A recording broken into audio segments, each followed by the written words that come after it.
कारण काय आहे ना, तू जे तुझ्या मैत्रिणीसाठी म्हणून केलंस ना, तुझ्या जीवाची पर्वाई न करता, ते खूप अवघड आहे. खूप खूप भारी. मला खूप भारी वाटतंय तुझ्याबद्दल. थँक्स हो मित्र. आणि मला अजून एक बोलायचं होतं, म्हणजे की मला चांगलं याचं वाटतंय की मी तुझ्यासारख्या मनस्वी मुलीवर प्रेम केलं. आणि त्याहून भारी याचं वाटतंय की तूही माझ्यावर तेवढंच प्रेम केलं होतंस. हा खूप चांगलं वाटतंय. म्हणजे मला प्राऊड फील होतंय. थँक्स. मी खूप लकी आहे. हॅलो हॅलो मैत्री, ऐकतेस ना? हो सगळं ऐकतेय, पण काय बोलावं कळतच नाहीये मला. अरे नाही, तू काही बोलायची गरजच नाहीये. तू काय करायचं होतं ते करून झालेलं आहे. तू आता एक एक काम कर, स्वतःला शाबासकी दे. हा. थँक्स.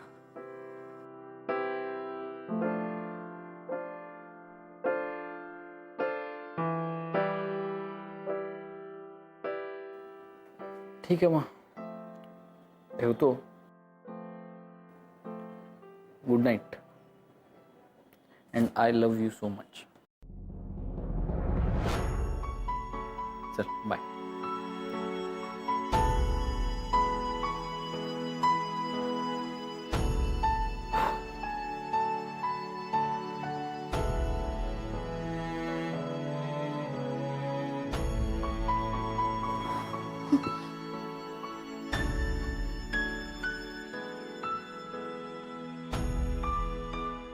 काही नाही, मला खूप तुझी आठवण येत होती. नाही सिरियसली. आणि आज तू जे काही केलंस ना, त्याला खूप हिंमत लागते मैत्री. मला खूप भारी वाटतंय. मला खूप प्रेम येत होतं तुझ्यावर. मला चांगलं याचं वाटतंय की मी तुझ्यासारख्या मनस्वी मुलीवर प्रेम केलं. आणि त्याहून भारी याचं वाटतंय की तूही माझ्यावर तेवढंच प्रेम केलं होतंस. Good night. And I love you so much. अगं मग बाळा, ज्याचं तुझ्यावर प्रेम आहे त्याच्यापासून स्वतःला का तोडतीयस तू? आपल्या संत परंपरेतही संसारी लोक होती. बहिणाबाई, तुकाराम, कबीर ही सगळी संसारी माणसं होती. त्यांना मुलं बाळं होती. एवढंच नव्हे तर संन्यासी असलेले आपले संत रामदास, त्यांनी काय सांगितलंय? आधी प्रपंच करावा नेटका.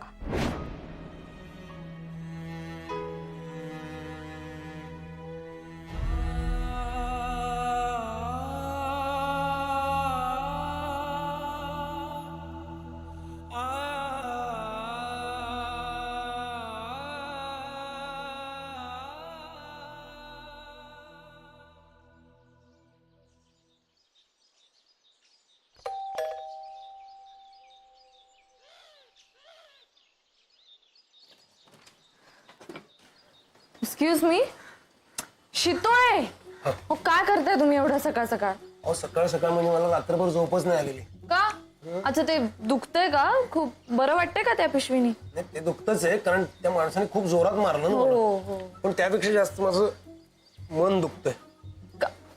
शितोळे, हे बघा, तुम्ही ना काहीतरी विचित्र वाचत असता सारखं नेटवर, आणि मग तुम्हाला काय काय होत असतं. कशाला वाचता हो तुम्ही? मैत्री मॅडम, प्लीज प्लीज माझी चेष्टा करू नका. सॉरी. मी अत्यंत महत्वाचं बोलायला आलोय, पण प्लीज आपण इथं नको बोलायला. आपण जरा बाहेर जाऊन बोलू. नाही प्लीज इथेच सांगा. अहो इथे कोणतरी ऐकेल. प्लीज या, प्लीज प्लीज या. 2 मिनिटं. चला. प्लीज बाहेर या इकडे. इथं बाहेर दारात नको बोलून बोलायला या इकडे. काय आहे? मी तुम्हाला हात जोडून विनंती करतो, तुम्ही डॉक्टर सौमित्रशी लग्न करा.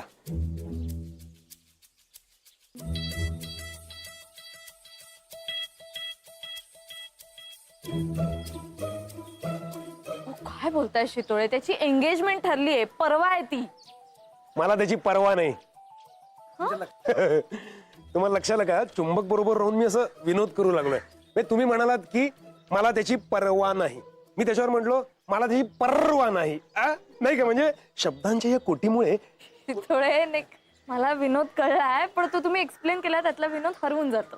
सॉरी. पण मुद्दा काय आहे, त्यांची एंगेजमेंट अजूनही झालेली नाहीये.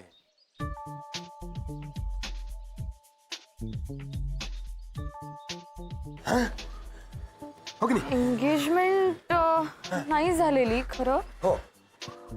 पण हॉल बुक झालाय, पत्रिका वाटल्या गेल्या, सगळं झालेलं आहे व्यवस्थित. असं कसं म्हणू शकता आणि तुम्ही? हे चुकीचं आहे, चुकीचं आहे हे. हे बघा मैत्री मॅडम, तुम्ही जियांशी काय बोललात हे मी माझ्या कानाने ऐकलंय. प्लीज. देखो जियान, मैं तुम्हारा प्यार समझती हूँ, समझ रहे हो तुम जियान? देखो तुम जितना प्यार करते हो ना आकृति से, उतना ही प्यार मैं भी करती हूँ सौमित्र से. हाँ, मैं भी नहीं दे सकती उसको किसी और के साथ. करेगी. देखो अगर अभी ये आकृति मर गई ना तो मेरा फायदा ही है, मुझे मेरा सौमित्र वापस मिलेगा. आठवतंय ना? ते जेव्हापासून आठवतंय तेव्हापासून माझ्या डोळ्याला डोळा नाही. सारखं रात्रभर तेच आठवत होतं, म्हणून सकाळी उठल्या उठल्या तुम्हाला भेटायला आलो. आणि काल मी सौमित्र डॉक्टरांना सांगणार होतो, तुम्ही का नाही सांगू दिलं मला? तुम्ही हे बघा अशी तुम्ही काहीही बघू नका. तुमच्या मनात जे काही चाललंय ना ते सगळ्यांना सांगून टाका. प्यार किया तो डरना क्या. हे बघा शीतळ, तुम्ही आता यापेक्षा एक शब्द अजून काही बोलला ना तर मी आयुष्यभर तुमचं तोंड बघणार नाही, सांगून ठेवते तुम्हाला. सॉरी, पण मी नेटवर वाचलंय की माणूस जेव्हा असा चिडतो ना तेव्हा आतनं खरं तर तो सॉफ्ट झालेला असतो. हो शीतळ, तुम्ही उगाच नेटवर वाचून काही खरं समजत जाऊ नको प्लीज. पण हे खरं नाहीये का मैत्री ताई? हा, तुम्ही मला शपथ घेऊन सांगा, माझ्या डोळ्यात बघा प्लीज. मैत्री मॅडम, आपण दोघं पार्टनर आहे. हो, आपण दोघांनी मिळून आकृती मॅडमचा जीव वाचवलाय. सॉरी. पोंडिचेरीला जायचंय हो. मी माताजींना शब्द दिलाय. अहो, माताजींचं सगळं ऐकायचं नसतो आपण. तुम्ही काय बोलताय शीतळे? हे बघा, त्या संत आहेत, त्यांनी त्यांच्या इच्छांवर विजय मिळवला असेल, पण आपण साधी माणसं. हं? आपल्याला नाही जमत हे. मला डॉक्टर सौमित्रांनी पटवलं की हे बघा, माझं सेक्स लाईफ अतिशय उत्तम आहे, म्हणून मी नाही सोडू शकत हे सगळं. अहो, तुम्ही तर तरुण आहात, तुमचं अख्खं आयुष्य पडलंय तुमच्या पुढे. तुम्ही हे बघा, सगळे अनुभव घ्या आणि 60 नंतर करा काय संन्यास वगैरे. नाहीतर आपल्याकडे एक गृहस्थाश्रमानंतरच वानप्रस्थाश्रम येतो ना, आधी नाही येत. हेच तुम्हाला कळत नाहीये शीतळे, मी माझ्या सगळ्या भावनांवर विजय मिळवलेला आहे. खोटं बोलू नका मॅडम. हा, नाहीतर तुम्ही जियांशी असं सगळं बोललाच नसतात ना. हे बघा मला कळते तुम्हाला काय होतं. हे बघा, तुमचा खरा प्रॉब्लेम काय माहितीये ना, की आकृती मॅडम तुमच्या मैत्रीण आहेत, त्यामुळे त्यांना कसं सांगावं तुम्हाला कळत नाहीये. हा, पण त्यांना जर कळलं ना तर त्याच साखरपुड्याला तयार होणार नाही. तिला कळणारच नाही ना. हा, म्हणजे तुम्हाला हे सगळं वाटतंय तर तुम्ही कबूल केलं. नाही नाही तुम्ही काही काळजी करू नका, मी सांगतो त्यांना आणि डॉक्टर सौमित्रला. नाही शीतळे, तुम्ही त्यांची एंगेजमेंट ठरली, तुम्हाला माझी शपथ आहे, तुम्ही कोणाला काही सांगणार नाही आहात. काय सांगायचं नाहीये? सौमित्र, हाय हाय हाय हाय. तुझी गाडी कुठे आहे सौमित्र? मी गाडी आणली नाही, स्टार्ट होत नव्हती, मी चालत आलो, मस्त वाटलं. ओ, एक मिनिट, काय चाललंय? मी काहीतरी ऐकलं, काय सांगायचं नाही, काय सांगायचं नाही? अरे ते शीतळे नेटवर काहीतरी वाचून येतात उगाच. नाही नाही नाही. एंगेजमेंटचं काहीतरी ऐकलं मी. एंगेजमेंटचं हो, मी काहीतरी. सांगते, करेक्ट ऐकलंयस तू. ते हा, काय झालं की हे मला असं म्हणाले की आपण आता आकृतीला वाचवलंय ना, तर मग आपण पेपरामध्ये तिची एक बातमी देऊयात, फोटो सकट. नाही एंगेजमेंट सांगते शीतळे एंगेजमेंटचं.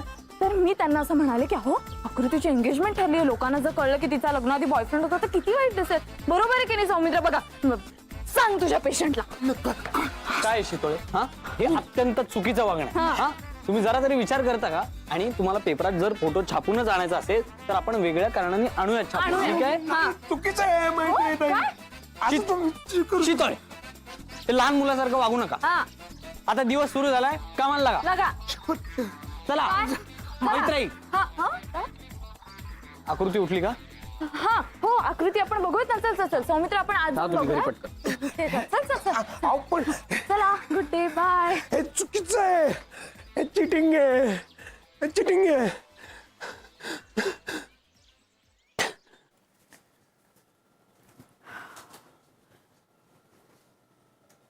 अरे, ही आकृती फ्रेश व्हायला गेली वाटतं. हो. ओके, तू बस, मी येतेच. थांब ना. आपण थोडा वेळ बसू, गप्पा मारू. नाही नको, मला मेडिटेशनला जायचंय. इकडे बस.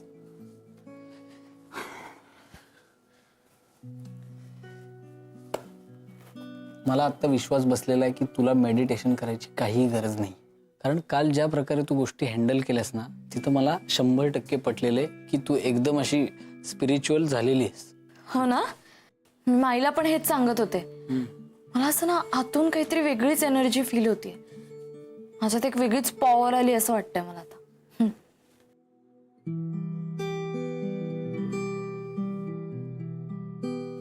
काय बघतोयस? काही नाही, असं तू खूप अशी वेगळी झालीस आता. म्हणजे आधी जे लोकांना वाटायचं तू बालिश आणि अशी लहान आहेस, ती छोटीशी मुलगी आता खूप मोठी झाली. तुला माहितीये, आज मी खूप दिवसांनी आहे ना असं चालत आलो. काय गेले बरेच दिवस ना असं मॉर्निंग वॉक वगैरे झालंच नाही काही. तर आज चालत आलो, मस्त वाटलं आणि मजाच झाली.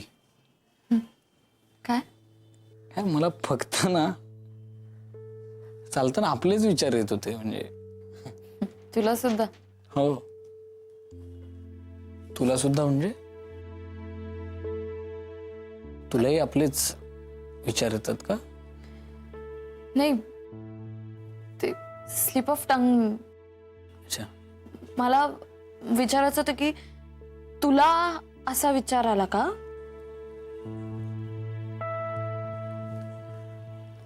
हा म्हणजे असं रॅन्डम विचार येतात.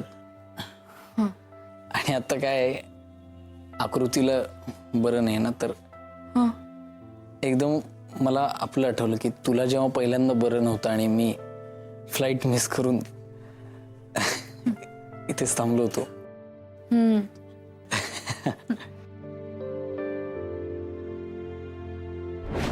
मीच तुम्हाला म्हणलं होतंस ना काय? की मैत्री तू मागशील ते मी तुला देईन म्हणून. हो म्हणालो होतो, आठवते की. तुला काय काय हवंय सांग ना, मला काय हवं. मला किस हवंय. मी किस, मला आत्ता किस हवंय.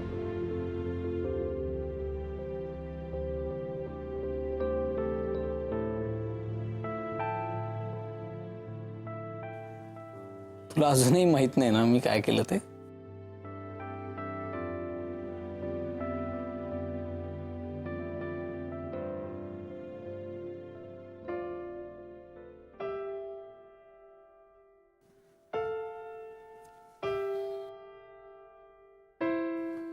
Good morning. Good morning.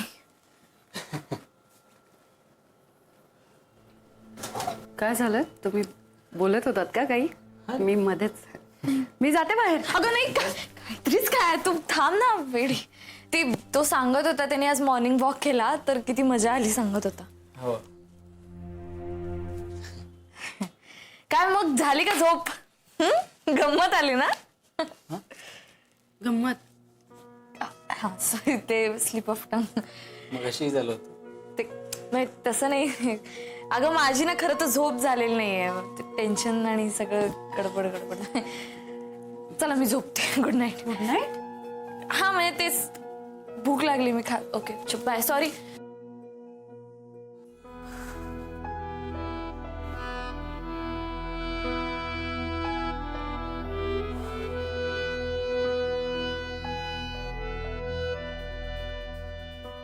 तुझ्यामध्ये हिम्मत असेल ना तर मला किस करून दाखव.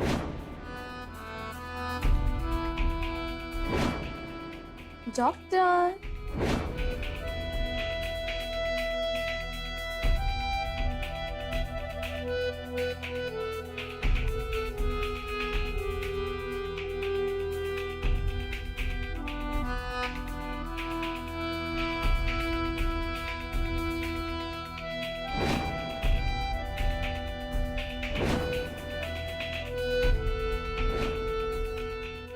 मैत्रेयी मैत्रेयी अगं काय चाललंय तुझं? किती वेळ हाका मारतीये मी तुला? हा सॉरी, मी विचार करत होते विचार. कसला विचार? सौमित्रेचा. सौमित्रचा?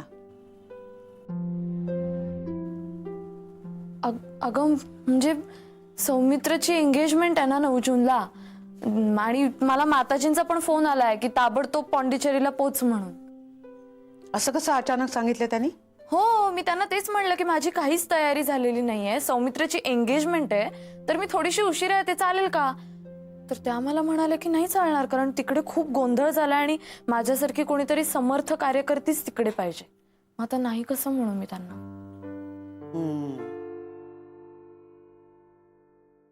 मी बोलू का पियुशी? ऐकेल ती माझं. नाही नाही, नको, तू फोन नको करूस तू फोन, कारण मला आवडेलच ना तिकडे जायला, मला जायचंच आहे. आणि तसंही सौमित्रच्या एंगेजमेंटला मी नाही आले तर काय फरक पडणार आहे? तो माझ्याशी थोडीच करणार आहे एंगेजमेंट.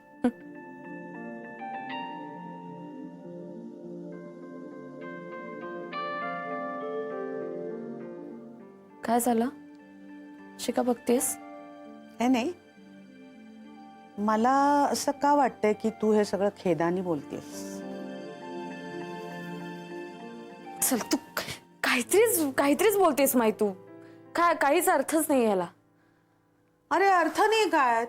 तू मला असं वाटतं तू पॉंडिचेरीला एवढ्यासाठी जातीयस का की तुला सौमित्र आणि आकृतीचा साखरपुडा बघवणार नाहीये? काय काय बोलू मी माई आता यावर? तू कादंबरी लिहायला घे आता, खूप काय काय सुचतंय तुला.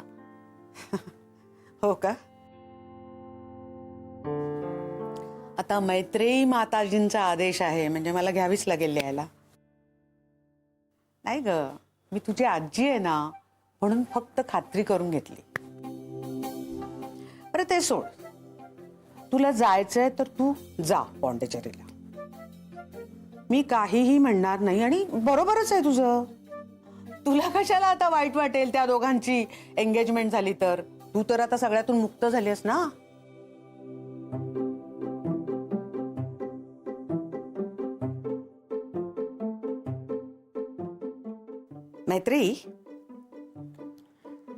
मैत्री, हा, मला काय वाटतं माहितीये का, की तू पॉंडिचेरीला जाण्यापूर्वी एक महत्वाचं काम आपण करूया.